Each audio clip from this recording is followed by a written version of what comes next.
Alors ce matin, je vais inviter... Est-ce que tu peux t'approcher, Dylan?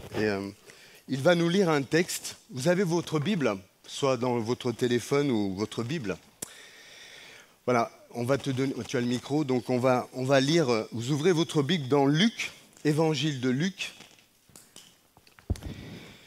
Et nous allons lire du verset 9. Du verset 9 au verset 14. Voilà. Bon, vas-y, tu peux y aller. La parabole du pharisien et du collecteur d'impôts. Il raconta aussi cette autre parabole pour certains qui étaient convaincus d'être en règle avec Dieu et méprisaient tous les autres. Deux hommes montèrent au temple pour prier, un pharisien et un collecteur d'impôts. Le pharisien se tenait la tête haute et faisait intérieurement cette prière. « Ô Dieu, je te remercie de ce que je ne suis pas avare, malhonnête et adultère, comme les autres hommes, en particulier de ce que je ne suis pas comme ce collecteur d'impôts là-bas. Moi, je jeûne 2 jours par semaine. Je donne 10% de tous mes revenus. » Le collecteur d'impôts se tenait dans un coin retiré. Il n'osait pas lever les yeux au ciel et il se frappait la poitrine et murmurait « Ô Dieu, aie pitié du pécheur que je suis. » Je vous l'assure, lorsque ce dernier rentra chez lui, il était déclaré juste aux yeux de Dieu. Mais pas l'autre, car celui qui se met lui-même au-dessus des autres se verra rabaissé, et celui qui se fait petit sera élevé. Amen. Merci. Merci pour cette lecture. Alors, si je devais... C'était 18. Je me suis trompé, non? Non. Chapitre 18. Alors, si je devais donner un titre au message, peut-être ça va vous paraître peut-être bizarre, mais j'appellerais ce message « L'emprisonnement religieux ». L'emprisonnement ou la prison religieuse. Alors, vous le savez, ce texte, la plupart d'entre vous, vous le connaissez tous très bien, n'est-ce pas? Certainement que vous l'avez lu, relu, que vous avez entendu maintes et maintes choses sur ce texte. Et ça fait des années que le Seigneur me met à cœur ce texte et je ne sais pas pourquoi. Je n'arrivais pas à être franchement inspiré. Pourtant, c'est un texte assez simple. Jusqu'à il y a une semaine où vraiment le Seigneur m'a dit de prêcher sur ce texte. Alors, je ne sais pas vous, mais dans cette parabole nous décrit 2 personnages. Vous les connaissez, d'un côté, il y a le collecteur d'impôts, et de l'autre, ce fameux pharisien. Et ce que Jésus, finalement, a vu dans le temple de Jérusalem, je pense que cela l'a inspiré pour nous raconter cette parabole. Tout ce qu'il a vu, Jésus s'en est inspiré. Et parmi les enseignements que nous pouvons en tirer, vous savez, de ce texte, vous pouvez tirer plusieurs enseignements, mais ce matin, je voudrais mettre quelque chose en évidence. Peut-être je ne sais pas si ça vous paraît évident. Et j'aimerais mettre en évidence 2 types de comportements qui nous sont dévoilés. Dans ce texte, il y a 2 types de comportements qui nous sont mis en lumière. Nous y voyons bien sûr 2 hommes qui prient, mais malgré qu'ils prient, leur attitude dans la prière est totalement opposée. C'est comme l'eau et le vin, comme 1 et 100, leur attitude est complètement opposée. Alors même si ces 2 hommes vont au même temple, ils vont pour la même raison, même temple, même raison pour prier, finalement la conclusion de Jésus est celle-ci: quiconque s'élève sera abaissé, et celui qui s'abaisse sera élevé.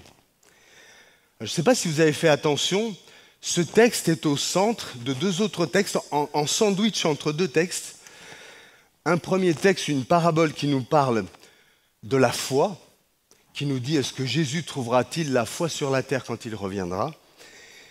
Après, il y a le texte qu'on a aujourd'hui, et après, il y a un autre texte, il est entre 2, où il nous est dit qu'il faut s'approcher de Dieu comme d'un petit enfant. Est-ce que, à mon avis, s'il est entouré, ce texte, de ces 2 choses, c'est pour nous dire qu'il faut avoir la foi de s'approcher de Dieu comme un petit enfant pour être accueilli par Dieu. À mon avis, c'est dans cette attitude qu'il faut s'approcher de Dieu. Comme un enfant, ayez la foi que vous ne pouvez pas vous approcher comme quoi que ce soit d'autre que comme un enfant qui est complètement dépendant de ses parents et vous devez vous approcher dans cette attitude-là. Alors revenons à notre texte. 2 hommes vont au temple pour prier. Jusqu'à là, tout va bien. Mais la comparaison s'arrête là. Il y a d'un côté un homme pieux, il est pieux, avec une morale big élevée, très très élevée, il a une très bonne morale. Et de l'autre, vous avez un homme méprisé. Cela pourrait presque nous faire oublier que les 2 hommes ont le même besoin. Ils vont tous les 2 au temple pour s'approcher de Dieu. Or, la première chose que j'aimerais dire sur ce texte, c'est que la maison du Seigneur est disponible pour tous. Elle est disponible pour tous. Pas que pour les hommes qui nous semblent pieux, mais elle est disponible à tous. C'est une terre d'accueil. Au départ de notre histoire, le collecteur d'impôts et le pharisien semblent en apparence, je dis bien en apparence, être en paix tous les 2. Ils semblent ça en apparence. Alors le pharisien, on l'a dit, c'est un homme pieux, dévoué à la loi de Dieu.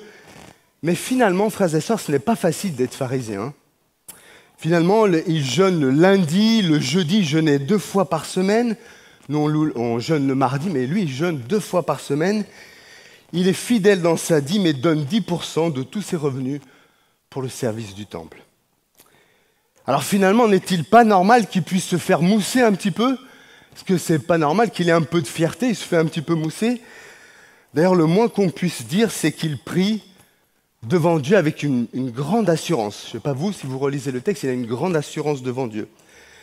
Mais finalement, il passe plus de temps à se féliciter de lui-même plutôt que de louer le Seigneur. Peut-être qu'il a oublié que Dieu sait toutes choses.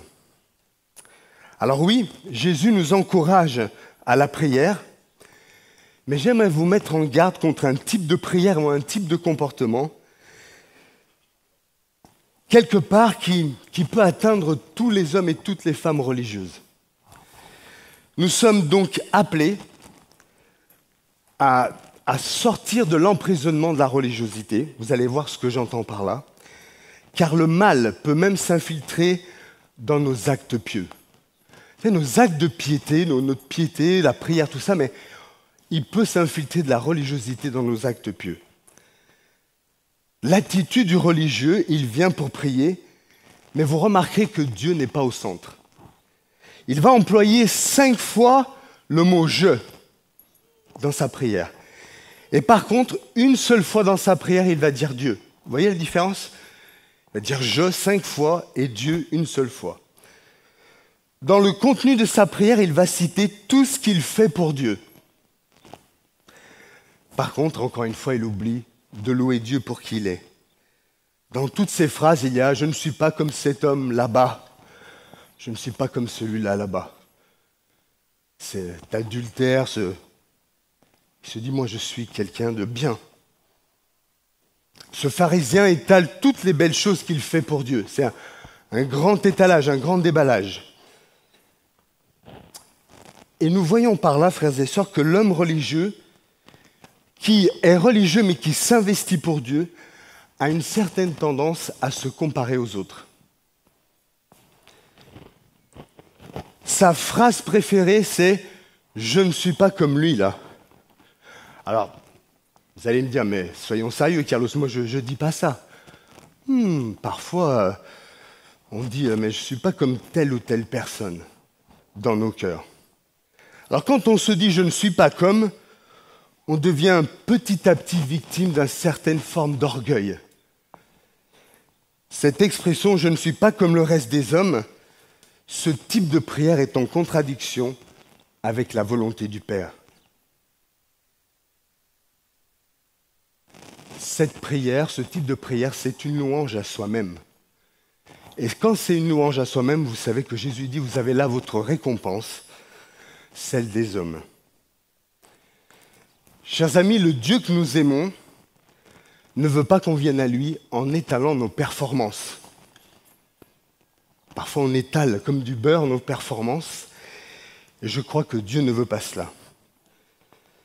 C'est facile, nous qui lisons cette histoire, de juger. Mais dans cette histoire, il n'y a pas que deux personnages. Il y en a un troisième. Ce sont ceux qui écoutent cette parabole. C'est-à-dire, toi et moi. Toi et moi. Alors parfois on peut se dire, mais quel orgueil ce pharisien. Et pourtant, qui d'entre nous n'a jamais pensé, heureusement que je suis là, hein, parce que si j'attendais sur Carlos pour faire les choses, ou bien heureusement que je suis venu tôt parce que les gens sont toujours en retard et heureusement que je suis là pour bosser, hein, pour Dieu. Ou bien, si j'avais entendu que l'autre m'aide, j'aurais pas encore fini, hein, heureusement que je suis là. Voici la prière du chrétien, du disciple qui se croit indispensable. Cela peut être chacun d'entre nous. Il suffit juste de dire « je ne suis pas comme telle ou telle personne ». Alors si toi aussi tu utilises ta prière pour étaler toutes ces choses devant Dieu, tu as l'attitude d'un pharisien. Tu le découvres peut-être, bienvenue, peut-être tu le découvres et peut-être qu'il faut qu'on change par rapport à ça. Cet homme-là, il se croit en règle avec Dieu. Hein. Devant Dieu, il paraît en règle. Il est en règle, selon lui, à travers ce qu'il donne et à travers ce qu'il fait. Il donne, il fait, il se croit en règle. Il pense donc qu'il n'y a plus de progrès à faire finalement. Plus de progrès à faire. Il pense qu'il n'a plus rien à demander. Il dit, mais je suis bien comme je suis. Le vrai problème, c'est que de s'enfermer dans cette attitude et croire qu'on est arrivé ou qu'on est sur la bonne voie, ça veut dire qu'on ne se remet plus du tout en question. Alors Dieu nous interpelle ce matin. Amen. Dieu nous interpelle pour qu'on change de direction. Vous savez ce que c'est la repentance? C'est pouf, changer de direction. C'est faire demi-tour. On change, on doit changer de direction. Mais malgré ça, il y a un autre problème. Il y a un autre problème, c'est que l'attitude que j'ai devant Dieu, l'attitude que ce pharisien a devant Dieu, eh bien, je vais avoir la même attitude envers mon prochain. Ça va être la même chose. Si l'homme religieux a cette attitude d'enfermement devant Dieu, avec cette manière de prier, il va avoir la même attitude religieuse dans sa relation de couple, dans sa famille, au travail et de partout. L'homme religieux va reproduire le même schéma dans toutes ses relations, avec Dieu et avec les autres. Il va exister au travers du faire. Il se dit en lui-même, regarde-moi l'autre. Et là, il a quelque chose où il critique, même parfois intérieurement. Un homme de Dieu disait, si jamais ce qu'on pense, ça s'afficherait là, on mettrait tous des chapeaux. Mais ça ne s'affiche pas, mais Dieu, ça s'affiche pour lui. Cet homme religieux, il va croire qu'il n'y a que lui qui fait bien. Alors il peut commencer à traiter ceux, même dans l'Église, avec mépris. On peut avoir un certain mépris pour les autres. Frères et sœurs, il faut se sortir de cette manière d'être. Et le seul moyen, c'est le regard de Dieu. Nous allons voir que le seul moyen de s'en sortir, c'est le regard bienveillant de Dieu.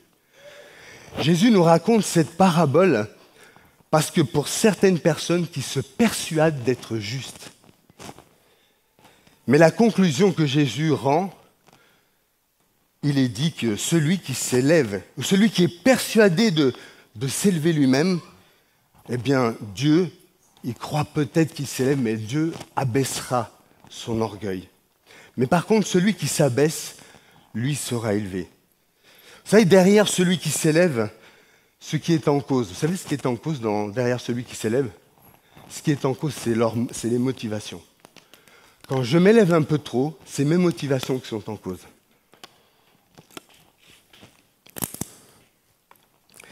Chacun de nous, on veut tous être des gens bien. On veut tous avoir une bonne image de nous-mêmes, n'est-ce pas? On veut tous avoir une bonne image de soi, mais donner une bonne image aux autres, n'est-ce pas? On souhaite tous donner une bonne image. Alors Jésus met le doigt sur deux attitudes opposées. Soit on va vouloir se construire soi-même par ses propres forces. On construit notre vie, notre ministère, notre service par nos propres forces. ou bien on va vouloir avoir une bonne image en acceptant de la recevoir. On va avoir une bonne image en acceptant de la recevoir, cette image de Dieu. Chers amis, voilà toute la différence entre d'un côté se persuader qu'on est bien et s'élever nous-mêmes, ou bien attendre que Dieu nous élève lui-même. Quand on commence à aller dans la direction de s'élever, laissez-moi vous dire qu'on est prêt à tout. D'abord, ce qu'on fait, c'est qu'on choisit les qualités qui nous arrangent. Parce que comme cela, on définit par soi-même le bon profil du chrétien. Ici, le pharisien met en avant ses œuvres, mais uniquement dans certains domaines. Mais il laisse de côté certaines attitudes. Exemple, l'amour de l'autre. Chers amis, si je me construis en mettant en avant mes points forts, sans parler de mes points faibles et de mes faiblesses, parce qu'elles existent, cela veut dire que j'ai du mal à reconnaître mes faiblesses. Donc j'élève tous mes points forts devant tous pour impressionner tout le monde. Et le résultat, c'est que j'ai arrêté de progresser, je stagne, je n'avance pas. Et je juge en plus les autres d'après ce qui m'arrange moi. Et je n'accepte pas finalement la différence qu'il peut y avoir. Vous savez, les pharisiens, ils ont rejeté Jésus, car ils avaient l'habitude de rejeter les autres. C'est pour ça qu'ils ont rejeté Jésus, parce qu'ils avaient l'habitude de rejeter les autres. Et je ne suis pas sûr, si Jésus venait au milieu de nous, qu'on le reconnaisse. Mais Jésus nous dit ce matin, ne construis pas ton image sur ta justice, ni sur ce que tu fais pour les autres. Il y a un chemin beaucoup plus riche qui porte le fruit de l'esprit. C'est la relation avec Dieu, c'est le dialogue avec Dieu. Le cadeau de Dieu pour nous, c'est son accueil total. C'est cet accueil qui nous donne la grâce de Dieu, qui nous fait avancer et grandir. Alors, acceptez d'être accepté. Si vous acceptez d'être accepté, c'est bien, parce que plutôt que de construire votre propre identité chrétienne sur vos valeurs à vous, c'est Dieu qui nous accepte par sa grâce. Nous voyons l'exemple du péager ou du collecteur d'impôts. Cela nous montre une façon de voir différente. Vous savez que les péagers à l'époque étaient comme des collabos, tu le dis souvent François, et ils s'en mettaient pas mal dans la poche. Mais notre péager, qui est là, n'a pas grand-chose à mettre en avant dans sa prière. Il n'y a pas grand-chose qu'il puisse mettre en avant. Il ne peut pas dire « j'ai fait », il ne peut pas dire « je ne suis pas comme cet homme ». Il vient dans la prière avec tous ses besoins. Mais il se sent finalement chez lui dans le temple, mais pas très bien, il ne se sent pas très bien. Mais il a le courage de s'y rendre, mais il se tient à distance. Et beaucoup peut-être vous êtes là, chaque dimanche, et vous tenez à distance de la présence de Dieu. Mais il ose à peine entrer, il n'ose même pas se placer debout, il ose à peine prier. C'est peut-être votre cas, c'est peut-être comme ça que vous vous sentez. D'ailleurs, il ne va pas prier tout de suite, mais il se frappe la poitrine. Un geste qui montre qu'il se sent coupable. En se frappant la poitrine, c'est qu'il se sent coupable. Quelle différence avec le pharisien, avec sa belle prière éloquente. Mais lui va placer sa main comme ça et il va crier sa douleur. Et là, il pousse un cri. « Oh Dieu !» Peut-être pas aussi fort, mais moi j'aurais crié aussi fort. « Oh Dieu ! Sois apaisé envers moi parce que je suis un homme pécheur. » C'est le cri de celui qui n'a rien à offrir. Cela ne veut pas dire que cet homme n'a aucune qualité. Peut-être que c'est un bon père de famille. Mais au fond, il ne voit pas ce qu'il a. Il voit surtout ce qu'il n'a pas. Il a le regard fixé sur ce qu'il n'a pas. Et c'est l'impact du péché, un mot qui veut dire manquer la cible de Dieu. Il a ce sentiment d'être à côté, il se sent faible. Mais ce sentiment, chers amis, de pauvreté est nécessaire, car il va le conduire à attendre que Dieu fasse quelque chose. Heureux ceux qui se sentent spirituellement pauvres, car ils seront rassasiés. Ô Dieu, sois apaisé envers moi, je suis un homme pécheur. Ô Dieu, voilà, toute sa prière est là. Ô Dieu. Il attend tout de Dieu, le pardon et l'accueil. Le pharisien avait lui aussi commencé la même prière par « Ô Dieu ». Mais instantanément, il dit « Je fais, je suis », pas comme cet homme et je fais. Cet homme qui est là et qui a peut-être honte n'a rien à faire valoir. Il est simplement devant Dieu, dépouillé de tout artifice. Il laisse à Dieu toute la place et c'est là que va intervenir le miracle. Jésus nous dit, écoutez bien, cet homme-là entrera chez lui transformé, grandi, pardonné, fortifié. Amen. Bien plus, il est accueilli par Dieu. Dieu l'accueille. Ce qui pesait si fort sur sa vie est ôté et ne fait plus obstacle. Cet homme peut vivre désormais en s'appuyant sur le regard de Dieu qui lui permet de se relever. Il va écrire une nouvelle page de sa vie. Il se sait accepté, accueilli et désormais soutenu par Dieu. Amen. Une vie nouvelle s'offre à cet homme. Par cet homme qui nous donne cet exemple, il y a comme un nouveau chemin qui s'ouvre pour lui, mais aussi pour nous. Son chemin, c'est d'être accepté par le regard de Dieu. C'est aussi accepter que les cibles que Dieu nous fixe pour notre vie, eh bien, c'est l'affaire de toute une vie. C'est la sanctification de toute une vie. Et ce que vous voyez en un instant n'est pas le reflet de toute notre vie. Cet homme désormais sera un homme qui marche, mais qui marche avec le regard clair de Dieu. Il se sait accepté par Dieu et pardonné totalement par lui. Il est libéré de son fardeau. Et il peut maintenant se tenir debout, mais pas debout avec ses propres qualités, debout parce que devant lui, il y a Dieu qui lui dit « Viens ». Et ce matin, Dieu nous dit « Viens, approche-toi de moi ». Cet homme est libéré de son mal-être, libéré aussi du besoin de forger sa propre image de lui-même. C'est un homme qui peut maintenant sans crainte reconnaître qu'il doit faire des progrès, qu'il y a des choses en lui qui doivent changer. Il peut le faire maintenant en toute humilité. Vous savez pourquoi ? Parce qu'il n'a plus besoin de cultiver l'image du paraître. Et beaucoup cultivent une image du paraître. Et finalement, ils cultivent tellement l'image du paraître que Dieu n'a pas le temps de les changer. Ils sont dans le paraître.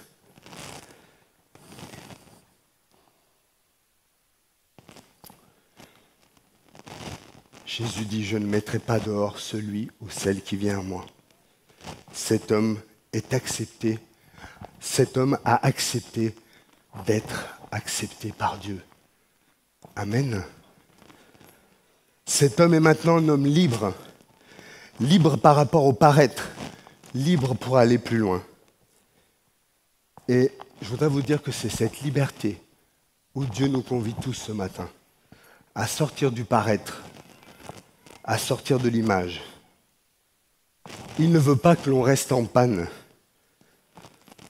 En panne parce que finalement, on se croit arrivé.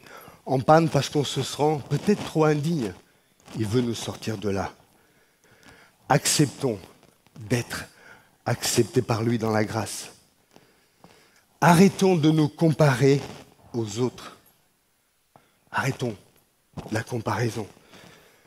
Mais comparons-nous à Jésus qui nous dit « Accepte simplement d'être accepté ». Alors pour terminer, j'aimerais qu'on passe un temps de prière. J'aimerais vous dire que nous avons besoin de sortir de cette culture du paraître qui pèse sur nos vies. Dans les différents entretiens que j'ai, beaucoup de gens n'osent pas être eux-mêmes parce qu'il y a la culture du paraître. Si jamais ils savent, vous savez, les gens voient, ils voient comment telle ou telle personne est traitée, elles se disent ben, j'ai pas intérêt à broncher parce que je vais être maltraité. Et cette assemblée est ouverte à tous, sont tous les bienvenus. Et venez, bien sûr, comme vous êtes, pour y être transformés, mais parfois ça peut prendre du temps. Je suis désolé de vous dire ça, ça peut prendre du temps. Sauf que nous, on est parfois comme ce pharisien. Que fait le pharisien? Lui, il est sûr de ce qui, dans tel ou tel domaine, il se sent fort. Par contre, il n'a pas vu des domaines où lui-même est répréhensible.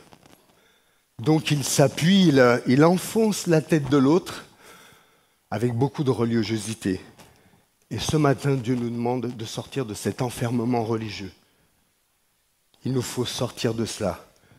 Je ne suis pas comme. Alors bien sûr, on ne le dit pas comme ça, mais il y a des façons de penser où parfois on méprise les autres. Parfois on juge les autres. Et j'aimerais que ce matin, le Seigneur fasse une œuvre dans nos cœurs. Je pense qu'on doit se regarder soi-même avec le regard de Dieu. Il ne mettra pas dehors celui ou celle qui vient à lui. Peut-être vous êtes là, vous avez beaucoup de gens sont dans la honte. Beaucoup de gens portent de la honte. Mais Jésus nous montre que quand Adam et Ève ont péché, ils ont honte, ils se sont cachés loin de Dieu. Pourtant, Dieu a appelé Adam, où es-tu? Il savait où il était. Et ce matin, il nous appelle. N'essayez pas de plaire à l'homme, parce que de toute façon, vous allez faire des efforts et il y aura toujours quelque chose qui n'ira pas. Mais essayez de plaire à Dieu. Et sans la foi, on ne peut pas lui plaire. Et la foi, elle nous dit, et on a dit que ce texte était à travers deux choses. Une parabole où Jésus nous dit de prier avec persévérance et avec foi, et surtout d'être accepté comme un petit enfant. Si vous venez devant Dieu avec la foi que Dieu vous accueille, Dieu vous accueillera. Mais peut-être que vous pensez que telle ou telle personne ne peut pas être accueillie. Qui es-tu pour juger? Qui es-tu, toi, qui te places au-dessus? Qui es-tu? Est-ce que tu es Dieu? Alors ne juge pas. Fais bien attention de juger. Fais bien attention. Fais bien attention dans la manière dont tu juges. Fais bien attention de la manière dont tu parles. Fais bien attention. Parce Dieu te demandera des comptes. La manière que tu penses, que tu vois, et tu ne sais pas, c'est ton propre jugement. Tu ne sais pas comment Dieu voit les choses. Alors je vous invite ce matin à accepter que finalement ce pharisien qui nous paraissait top n'est pas si top que ça. N'est pas si top que ça. Dieu se plaît à renverser nos religions. Parce que parfois, ce n'est pas parce qu'on est dans cette église qu'on n'a pas de la religiosité. Parfois, on est religieux, mais on ne connaît pas. Je vous en supplie, ne jugez pas. Ne jugez pas sur peut-être quelques instants de ce que vous voyez, mais allez prier pour les gens. Priez plutôt pour eux. Tendez-leur la main. Essayez de comprendre quelle est leur histoire. Parce que je vous assure, quand vous comprenez quelle est l'histoire des gens, je vous assure, quand vous les écoutez un petit peu, parfois, c'est pas faire semblant d'écouter, c'est vraiment les écouter. Et vraiment vous dire si ça m'était arrivé, si c'est arrivé à un de mes enfants, comment je réagirais? Ne jugez pas, frères et sœurs. Tendez la main. Sortez de cette image que parfois on veut donner aux autres. Soyez vous-même, avec le travail du Saint-Esprit qui travaille en nous. Mais ne donnez pas une image qui ne vous appartient pas. Ce matin, est-ce qu'on peut prier? Est-ce qu'on peut prier pour cela?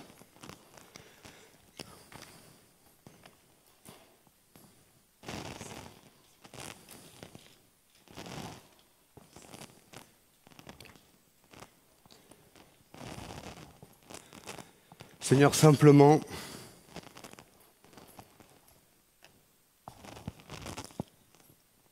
cette parole qui a été semée. Seigneur, moi, je n'ai pas le pouvoir d'ouvrir les cœurs. On peut juste la semer, mais tu sais, ceux qui sont ici et ceux qui nous regardent par Internet, ceux qui sont en cet instant dans le combat. Je suis certain qu'il y a plusieurs personnes qui sont dans un combat, ils se sentent interpellés, et au même moment, alors qu'ils se sentent interpellés, il y a comme une lutte et comme une bataille. Mais j'aimerais vous dire que Jésus veut vous aider à sortir. Si tu es interpellé ce matin, c'est que Jésus veut faire quelque chose dans ta vie. Et ne regarde pas ta position. Ne regarde pas ta position, regarde à ce que Dieu veut faire dans ta vie. Accepte d'être accepté. Jésus ne te met pas dehors aujourd'hui. Tu n'existes pas à travers ce que tu fais. Tu existes parce que tu as l'image du Seigneur. Seigneur, viens dans les cœurs maintenant. Je prie pour toutes les personnes qui ont été malmenées, piétinées par des paroles. S'il y a des personnes ici qui ont été malmenées, où il y a des paroles qui vous ont comme bloqué, nous voulons aller à l'encontre de cela. Je disais, il y aurait quelqu'un, je ne dirai pas qui, mais la personne va se reconnaître, que parfois, il y a comme, vous savez, dans une équipe de foot, parfois l'ennemi nous dit, mais tu joues même pas dans l'équipe, c'est pas la peine, t'es pas assez bon. T'es pas assez bon, hein. Tu ne joues pas dans l'équipe, c'est pas la peine. Et puis on se dit, c'est pas pour moi. Mais il y a plus fin, l'ennemi peut faire plus fin. C'est-à-dire qu'on est dans l'équipe, mais quand c'est à nous de marquer le but, on se dit, je suis pas capable de le faire. Ça, c'est pour les autres. Non. Non, c'est aussi pour vous. C'est aussi pour vous où Dieu te dit, lève-toi. Tout n'est pas réglé, frères et sœurs. La marche dans la sanctification, c'est l'affaire de toute une vie. C'est toute votre vie, la sanctification. Et je dis souvent, il y a des personnes qui ont peut-être réglé certains soucis, mais il y a d'autres soucis qu'ils n'ont pas réglés. Et leur image est uniquement sur quelque chose qui se sont construits. Mais ne regarde pas la partie de l'iceberg qui est cachée. Ils laissent paraître juste la belle partie, mais au-dedans, c'est pourri parfois. Et le pire, c'est qu'ils se basent sur les petites choses qu'ils font si bien pour juger l'autre. Sauf que l'autre, la partie de l'iceberg, il en a une autre qui n'est pas la même que vous. Mais Dieu nous demande aujourd'hui d'avoir ce cœur où on accueille les autres, où on prie pour les autres. On prie, on aide. C'est le cœur de cette assemblée. Suis-je le gardien de mon frère? Oui, je suis le gardien, je dois l'aider. Je dois tout faire pour l'aider. Amen. Seigneur, viens par ton esprit. Viens souffler. Et vraiment, s'il y avait des murs dans nos cœurs, tu abats toutes les forteresses. Tu les fais tomber dans le nom de Jésus. Et Seigneur, que tout esprit religieux commence à perdre du terrain. Tout esprit de religiosité perde de sa force. Au nom de Jésus. Amen.